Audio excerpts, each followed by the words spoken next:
स्वागत है आप सभी का हमारे इस चैनल में। आज के इस वीडियो में टीजीटी और पीजीटी चित्रकला की तैयारी के लिए प्रैक्टिस सेट हल करेंगे और आज के इस प्रैक्टिस सेट में आपको पूरे 50 प्रश्न मिलेंगे और ये 50 प्रश्न आपके एग्जाम के लिए बहुत ही लाभदायक हो सकते हैं। तो चलिए आज के इन प्रश्नों को हल करते हैं। उम्मीद है आज का ये वीडियो आपको अच्छा लगेगा और अगर वीडियो आपको अच्छा लगे तो वीडियो को लाइक कर दिया करें और शेयर कर दिया करें अधिक से अधिक लोग को। और चैनल पर अगर आप नए हो तो चैनल को सब्सक्राइब कर लीजिए, जिससे आने वाली वीडियो का नोटिफिकेशन आपको मिलता रहे। तो आज का जो पहला प्रश्न है, प्रश्न नंबर 51, चोलकालीन देवी उमा की मूर्ति किस समय अवधि से संबंधित है? तो चोलकालीन जो देवी उमा की मूर्ति बनी है उसकी समय अवधि बताना है। तो यहाँ पे सही जवाब जानते हैं। सही जवाब होगा ऑप्शन डी, 12वीं शताब्दी।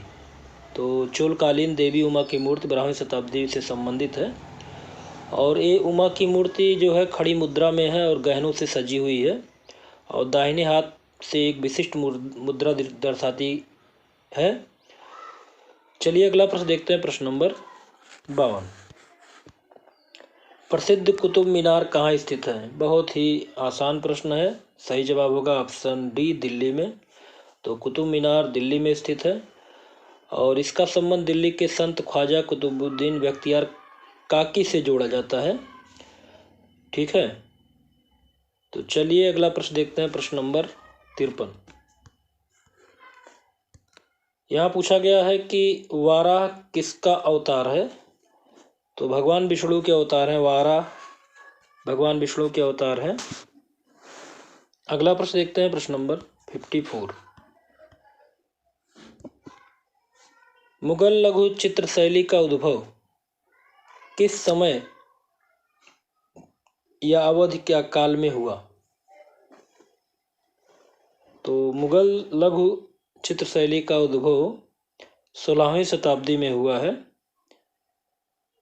1526 ईस्वी में जब बाबर पानीपत के युद्ध में विजय प्राप्त किया तो दिल्ली का शासक बना था और मुगल शहंशाह प्रारंभ से ही कला प्रेमी रहे हैं।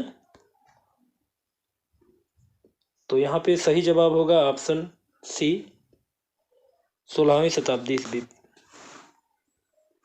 अगला प्रश्न देखते हैं। प्रश्न नंबर 55, कटरा टीला मथुरा से प्राप्त बुद्ध की आसनस्थ प्रतिमा किस काल की है? तो कटरा टीला मथुरा से प्राप्त बुद्ध की आसनस्थ प्रतिमा कुषाण काल से संबंधित है। तो सही जवाब ऑप्शन सी होगा, कुषाण काल। आगे देखते हैं। प्रश्न नंबर 56, सिंधु घाटी सभ्यता की कांस्य मूर्तियां किस तकनीक में ढाली गई हैं? तो सही जवाब होगा ऑप्शन बी, मोम निकालकर बनाने की विधि। ठीक है, तो सिंधु घाटी सभ्यता की कांस्य मूर्तियां मोम निकालकर बनाने की विधि तकनीक से ढाली गई हैं। अगला प्रश्न देखते हैं। प्रश्न नंबर 57, एलोरा की गुफा मंदिरों का निर्माण किसने करवाया था? तो यहाँ पे सही जवाब होगा ऑप्शन सी, राष्ट्रकूटों ने। तो ये जो मंदिर है पूर्णतः द्रविड़ शैली में निर्मित है। अगला प्रश्न देखते हैं। प्रश्न नंबर 58, बुद्ध की मानवीय रूप में प्रतिमाएं चित्र खाली स्थान में प्राप्त होती है। तो सही जवाब होगा ऑप्शन सी, महायान संप्रदाय। तो बुद्ध की मानवीय रूप में जो प्रतिमाएं बनी हुई हैं महान संप्रदाय से संबंधित हैं। अगला देखते हैं। प्रश्न नंबर 59,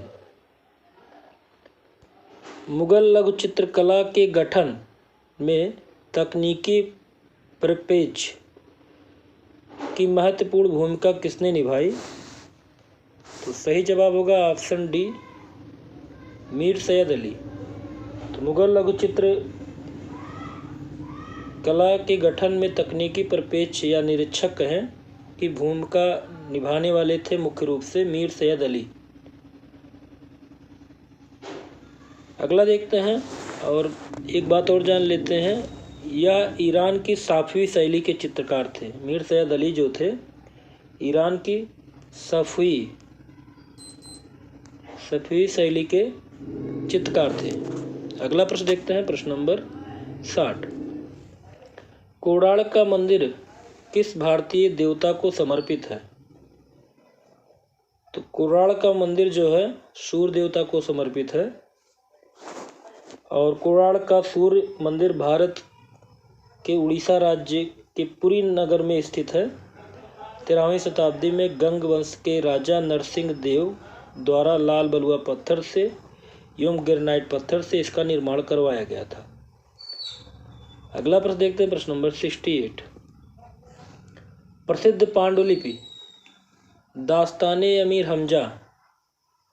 हमजानामा नाम से जिसको जाना जाता है के अधिकांश भाग को किस मुगल शहंशाह के संरक्षण में चित्रित किया गया? तो प्रसिद्ध चित्रित पांडुलिपि दास्ताने अमीर हमजा के अधिकांश भाग को मुगल शहंशाह अकबर के शासनकाल में चित्रित किया गया था। तो सही जवाब होगा ऑप्शन सी। और ये जो लिखित हमजानामा है 14 खंड में विभक्त है और इसके 1400 पन्नों को चित्रित करने में लगभग जो बताया गया है 15 वर्ष लगे हुए हैं। अगला प्रश्न देखते हैं, प्रश्न नंबर 62। प्रसिद्ध राजस्थानी लघुचित्र राजा अनिरुद्ध सिंह हाड़ा के चित्रकार का नाम बताइए। तो प्रसिद्ध चित्र राजा अनिरुद्ध सिंह हाड़ा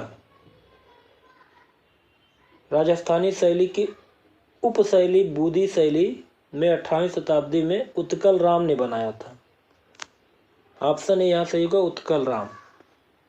और यह चित्र जो है कागज पर जल रंग की विधि से टेम्परा विधि में बनाई गई है और इसको वर्तमान में राष्ट्रीय संग्रहालय नई दिल्ली में संग्रहित किया गया है। अगला प्रश्न देखते हैं, प्रश्न नंबर 63। किस काल में प्रसिद्ध शिलाकट मूर्ति शिल्प गंगा अवतरण निर्मित हुआ?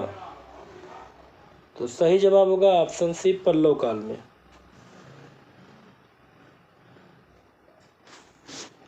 अगला प्रश्न देखते हैं, मुगल शैली के प्रसिद्ध लोकचित्र दारा शिकोह की बारात के चित्रकार का नाम बताइए।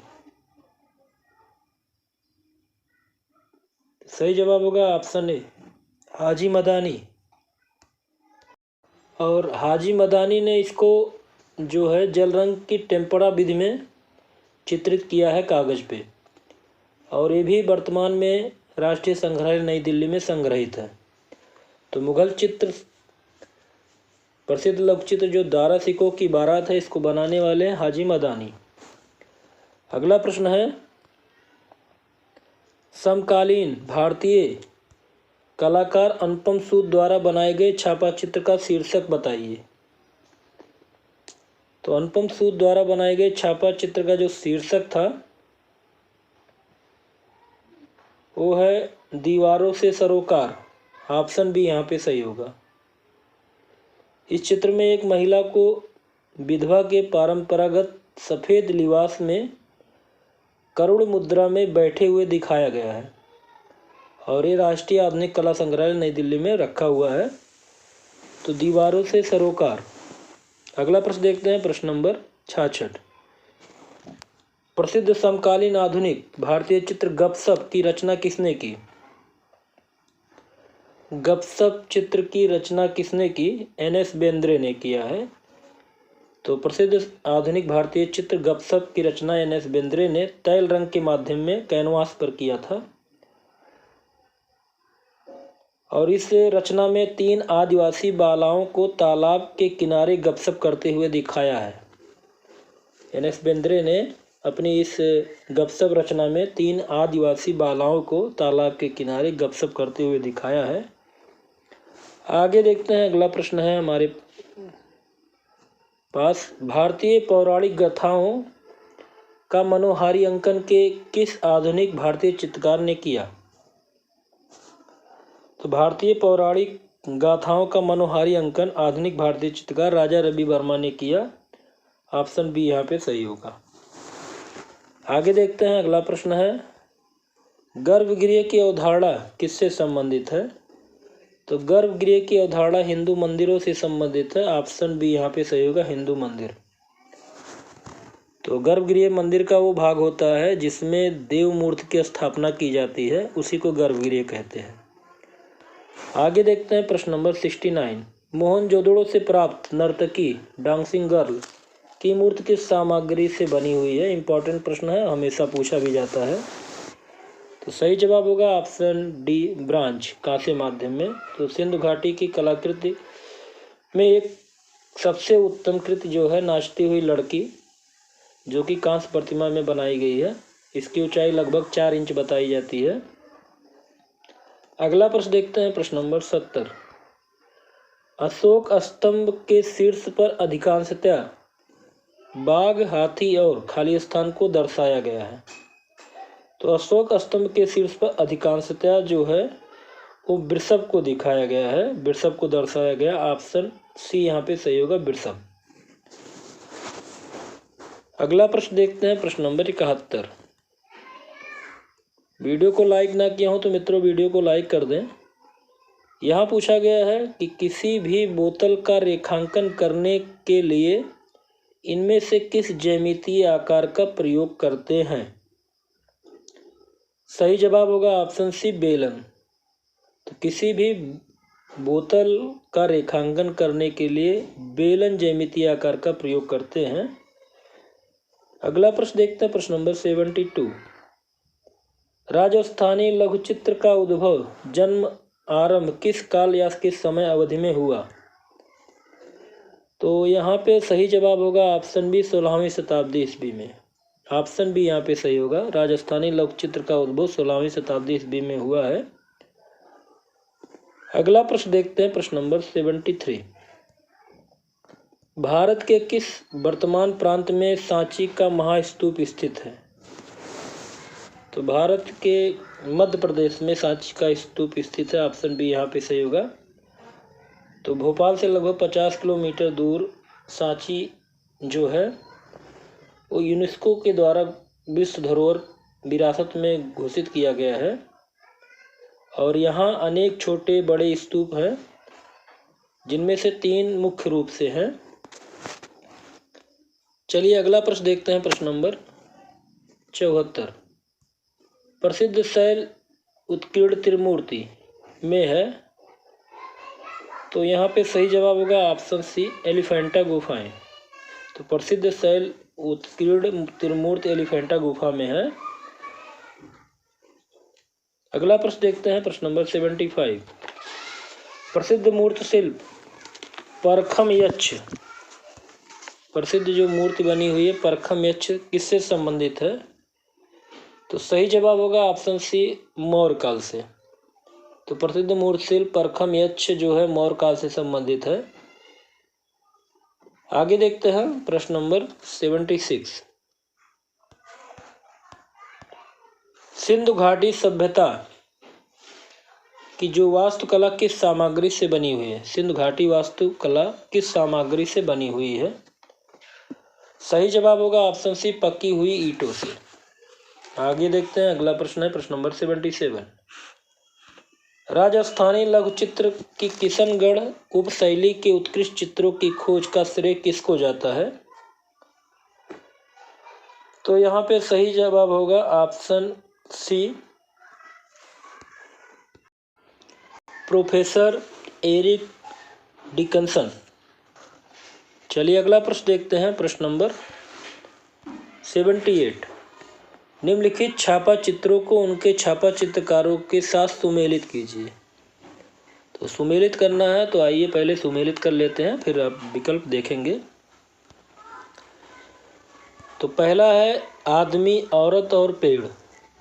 तो आदमी, औरत और पेड़ ये जो प्रसिद्ध रचना है के लक्ष्मा गौड़ का है। एक को तीसरे से मिलाएंगे।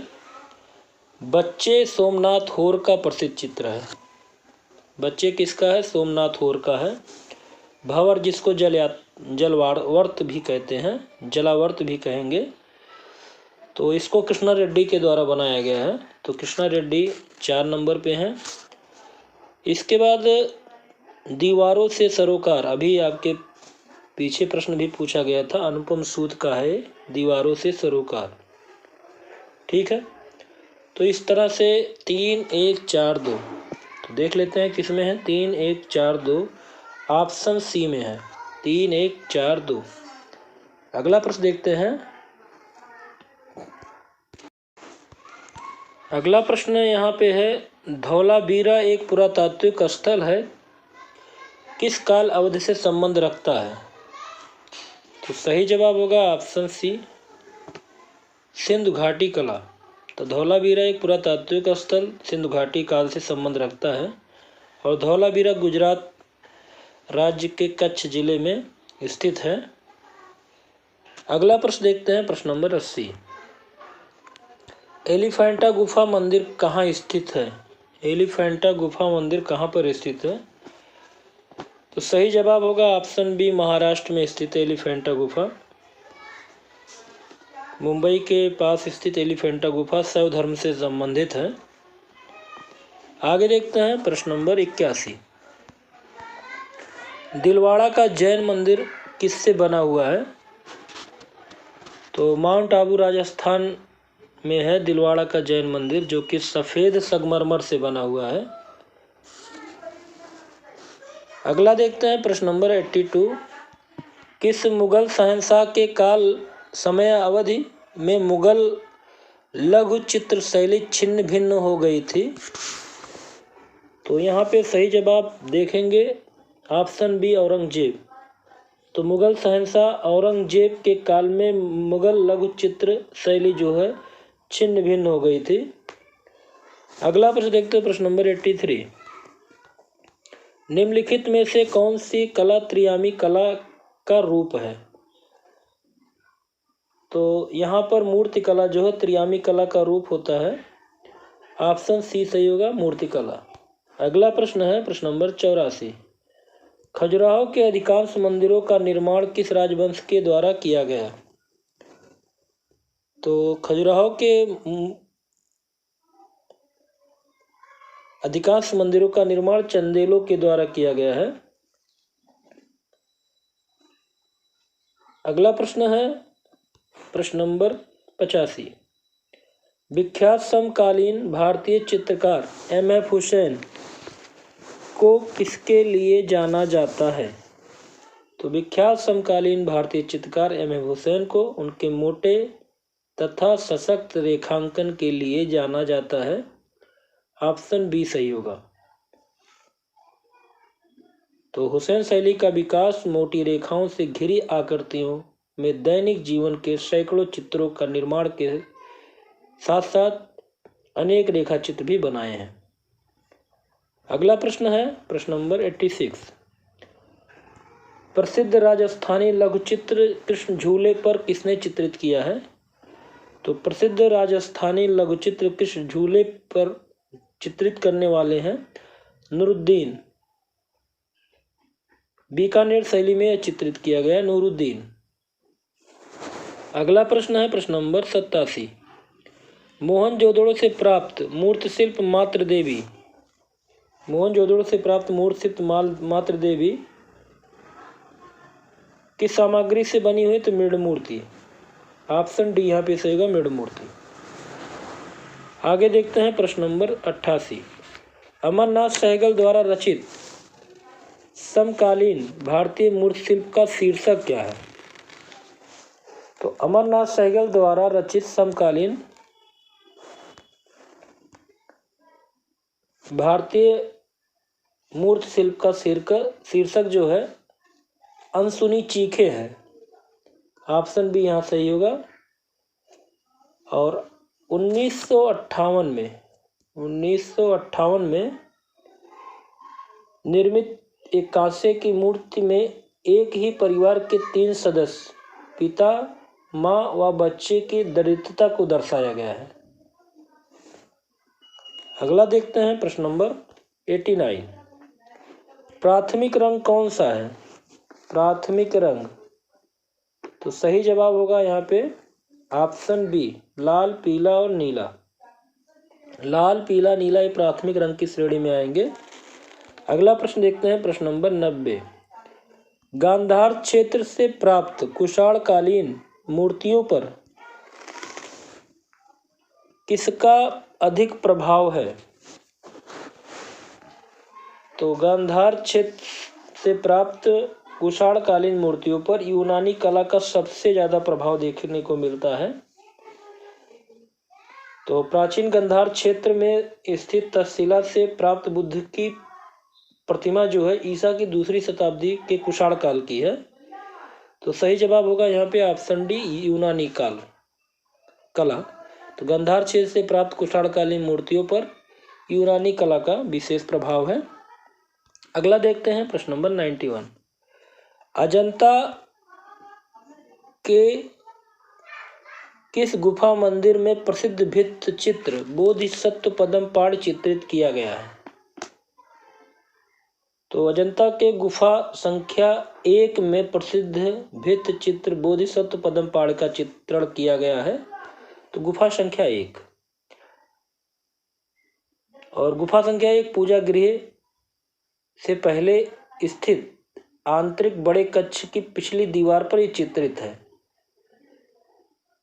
और इसमें बोधिसत्व को एक पद्म कमल पकड़े हुए दिखाया गया है।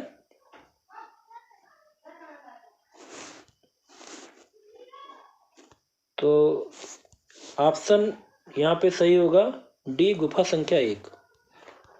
अगला प्रश्न है, एक घन के सामने से अवलोकन करने पर उसके कितने आयाम दिखाई देते हैं यदि घन का एक किनारा आपके ठीक सामने बीचों बीच हो और यह आपकी दृष्टि स्तर से नीचा रखा हो? तो सही जवाब होगा ऑप्शन सी, 3। किसी भी एंगल पर, अगर किसी भी कोण पर घन को रखा जाए एंगल पर, तो वो 3 ही आयाम उसके दिखाई देंगे, इसलिए त्रियामी भी कहते हैं इसको। अगला देखते हैं, प्रश्न नंबर 93। भारतीय मूर्तिकला में शैलियों का सही कालानुक्रम चुनिए। तो सही जवाब होगा ऑप्शन सी, मौर्य, शुंग, कुषाण और गुप्त। मौर्य काल, शुंग काल, कुषाण काल और गुप्त काल। अगला प्रश्न देखते हैं, मध्य प्रदेश में विदिशा के समीप स्थित उदयगिर गुफाएं संबंधित हैं। तो मध्य प्रदेश में विदिशा के समीप स्थित उदयगिर की गुफाएं गुप्त काल से संबंधित है।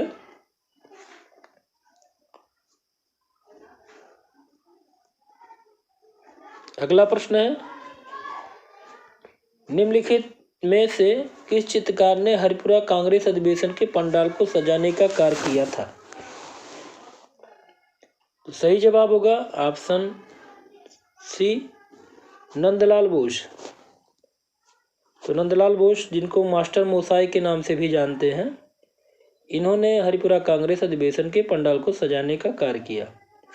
इनके प्रसिद्ध चित्र सती, शिव का विषपान, बुद्ध व मेष, दुर्गा, पार्थसारथी, अर्जुन, सांथालिन, यक्ष व मेघ, गांधी जी की दांडी यात्रा आदि। अगला प्रश्न है, भारतीय पुरातत्व का जनक पिता किसे कहा जाता है? तो भारतीय पुरातत्व का जनक पिता ओलेक्जेंडर कनिंघम को कहा जाता है। सही जवाब होगा यहाँ पे ऑप्शन बी। और ओलेक्जेंडर बंगाल इंजीनियरिंग ग्रुप के एक ब्रिटिश सेना के इंजीनियर थे, जिन्होंने बाद में भारत के इतिहास व पुरातत्व में रुचि रखी और 1861 ईस्वी में उन्हें भारत सरकार के पुरातत्व सर्वेक्षण के नवनिर्मित पद पर नियुक्त किया गया था। अगला प्रश्न है, प्रश्न नंबर 97। चोलकालीन नटराज मूर्ति किस भंगिमा में है? तो चोलकालीन नटराज मूर्ति अति भंग भंगिमा में है और इस प्रतिमा में शिव को उनकी दाहिनी टांग पर संतुलित रूप से खड़े हुए और उसी टांग के पंजे से अज्ञान या विस्मृत के दैत्य अपस्मारक को दबाते हुए दिखाया गया है। सही जवाब होगा ऑप्शन बी अतिभंग। अगला प्रश्न है 98। कोराड़ के प्रसिद्ध सूर्य मंदिर वर्तमान में किस राज्य में है? तो उड़ीसा में है सूर्य का मंदिर, और उड़ीसा राज्य के पुरी नगर में स्थित है। और इसको बनाया है 13वीं शताब्दी में गंग वंश के प्रसिद्ध राजा नरसिंहदेव ने लाल बलुआ पत्थर और ग्रेनाइट पत्थर से इसका निर्माण करवाया था। आगे देखते हैं प्रश्न नंबर 99। बौद्ध वास्तुकला में चैत्य क्या है? तो बौद्ध वास्तुकला में चैत्य जो होता है वो प्रार्थना कक्ष होता है। ऑप्शन सी यहाँ पे सही होगा। और चैत्य के विशाल कक्ष में अर्धवृत्ताकार चैत्य चाप की प्रधानता होती है। अगला प्रश्न और इस वीडियो का लास्ट प्रश्न है प्रश्न नंबर 100। सिंधु घाटी सभ्यता से प्राप्त अधिकांश आभूषण किस सामग्री से बने हुए हैं? तो सिंधु घाटी सभ्यता से प्राप्त अधिकांश आभूषण पत्थर के मोती से बने हुए हैं। ऑप्शन ए सही होगा, पत्थर के मोती से। तो यहाँ पे आपके 50 प्रश्न पूरे होते हैं। उम्मीद है आज का ये वीडियो आपको अच्छा लगा होगा। और अगर वीडियो आपको अच्छा लगे मित्रों तो वीडियो को लाइक कर दिया करें और शेयर कर दिया करें अधिक से अधिक लोगों को। चैनल पर नए हो तो चैनल को सब्सक्राइब कर लिया करें, जिससे आने वाले सभी वीडियो के नोटिफिकेशन आपको मिलते रहें। अगले वीडियो में ऐसे प्रैक्टिस सेट के साथ फिर मिलते हैं। नमस्कार।